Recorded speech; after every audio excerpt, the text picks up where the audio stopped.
since the mid 1990s, the vulture population globally has decreased. 95% of all vulture species have been wiped out, not only in the Indian subcontinent but across Africa as well. Now, vultures are known to consume 1/3 of their body weight at a time.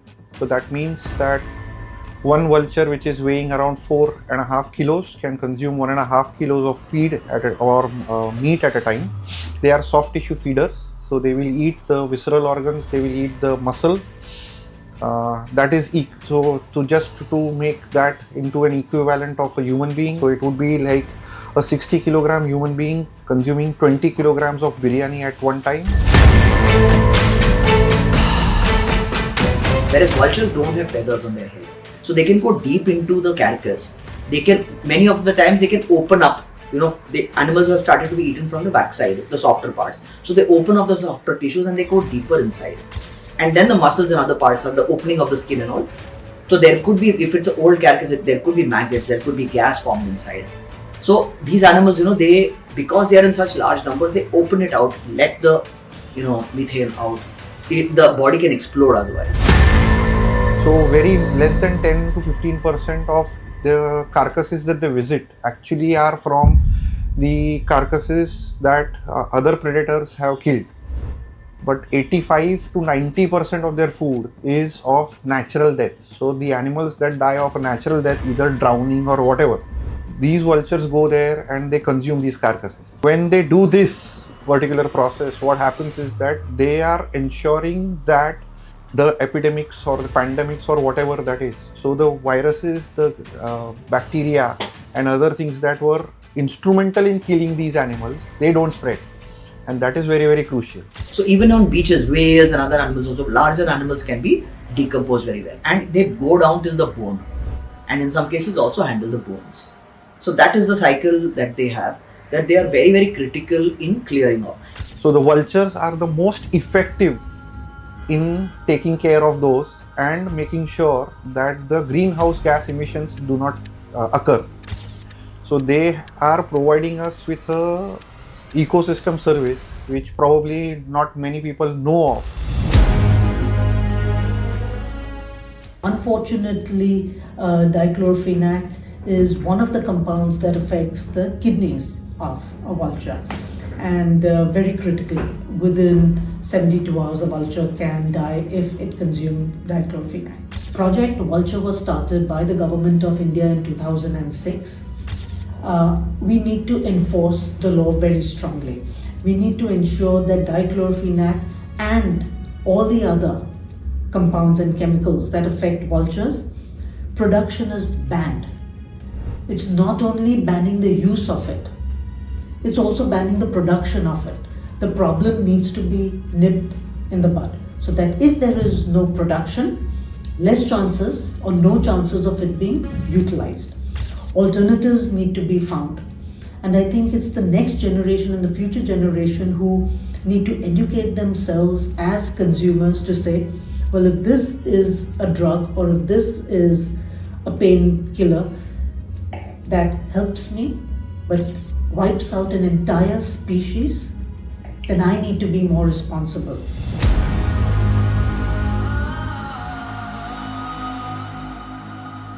Vultures play a very important role in Zoroastrian funeral ceremonies because we consign our dead to what are known as towers of silence.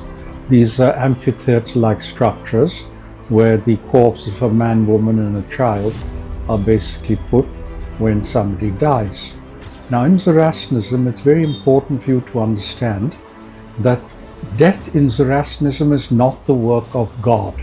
In every other religion, death is seen as the work of God. In our religion, we see death as the temporary triumph of evil. And it's not the work of God, but it's the temporary triumph of evil. Because the vultures have disappeared now, the sun is equally effective. And that is known as Khurshid Nigarishni in Middle Persian. So the rays of the sun basically fall onto the body, and as a result of which the decomposition takes place, the dehydration takes place. Vultures used to work as catalysts, and they would increase the pace of this decomposition to a great extent.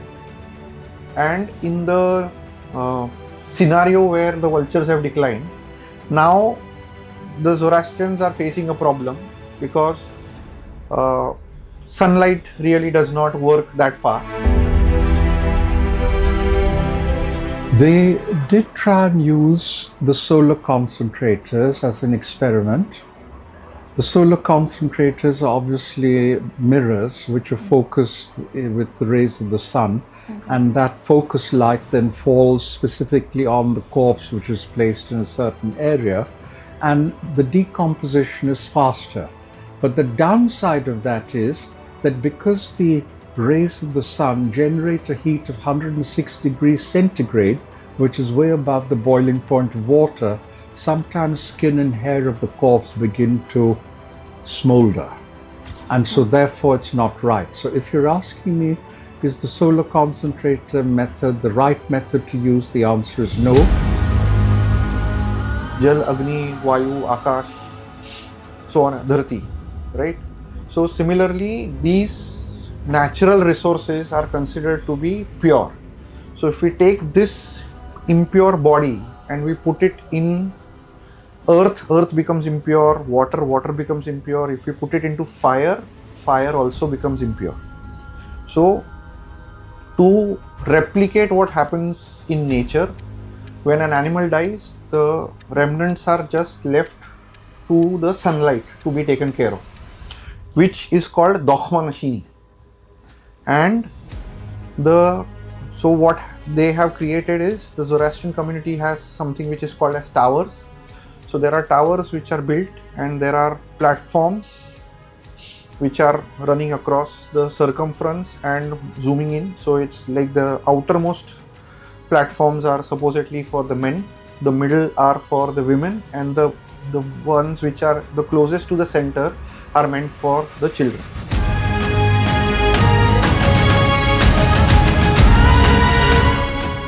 So after the whole 4-day process of prayers, so what happens is that the funeral is conducted, prayers are offered, and the body is then taken in and placed into these towers. To the rays of the sun. So that's the main agent that basically disposes the body. And vultures and birds of prey are the other birds which obviously come and peck the body, eat the body, etc. I have worked at the Mumbai Tower of Silence. I've also worked at the Udwada Tower of Silence with the Parsi Panchayat. And the aim is to really allow these urban forests to revive. For example, I think in Hinduism, vultures are associated with goddess Kali and the transformation and the ability to consume evil. Even in Hinduism, there are sky burials. If you look at Roman and Greek mythology, vultures have been very, very important. In Egyptian at times, vultures were associated with symbols of God. As he found out that there were less number of birds that he was seeing, he raised the alarm that the vulture population was on the decline. His name was Dr. Vibhu Prakash, and once everybody was alerted, it became a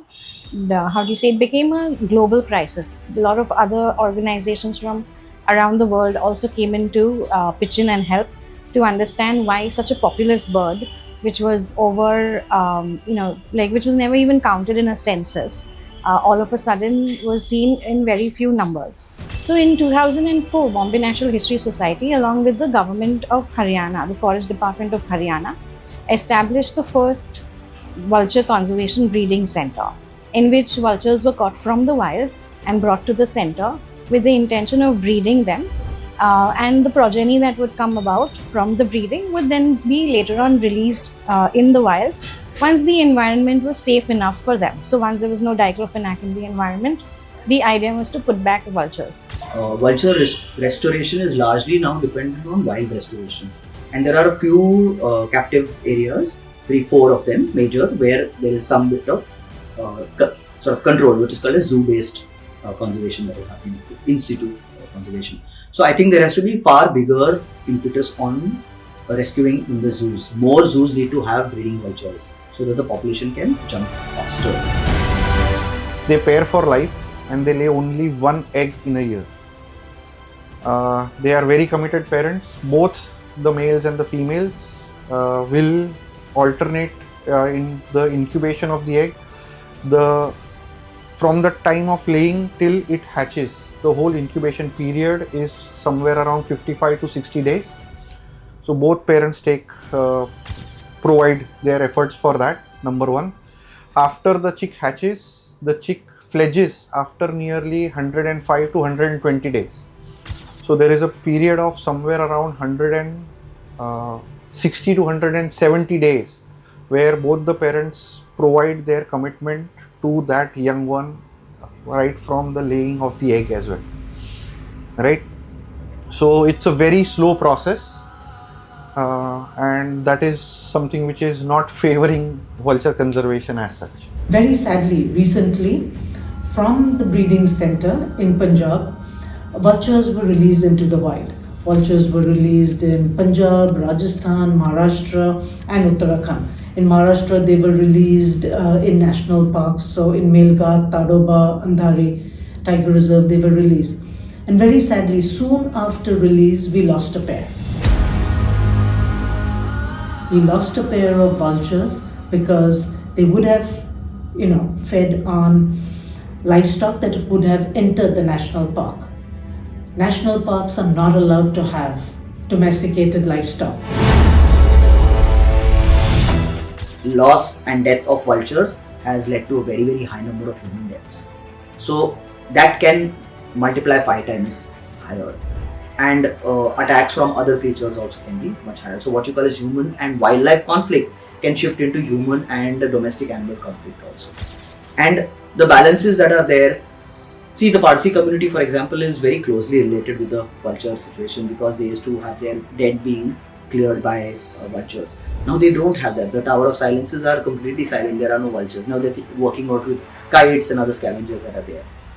But so there are cultural associations also that are there with people that are there. But besides that, in the wildlife areas, we've yet not gone into those details whether tiger numbers, leopard numbers, or even other gaur or elephant numbers do get affected by vulture populations.